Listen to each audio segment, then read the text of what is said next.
9 battants pavillons congolais sont attendus d'ici le mois de mars. C'est une promesse ténue de Félix-Antoine Tshisekedi. L'aboutissement d'un processus laborieux mené par le ministre de la Pêche et Élevage, Adrien Bokele-Diema.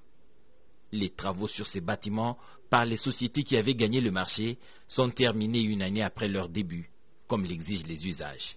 À Ras Al-Bahar, dans la ville de Djameti, au pays de Pharaon, Simon Kimbangu, Étienne Tshisekedi et Emery-Patrice Lumumba de Mer font resplendir la fierté d'appartenir à la République démocratique du Congo, car ces bateaux sont dotés de 2 chambres froides de 80 mètres cubes chacune, avec une capacité de stockage de 120 tonnes par pêche.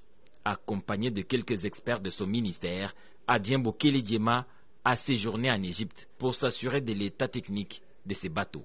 Il y en a 3 de 27 mètres connus par ses noms historiques et qui seront de pêche en haute mer, en plus 5 embarcations qui pêcheront sur le fleuve, ses affluents et les lacs de la RDC.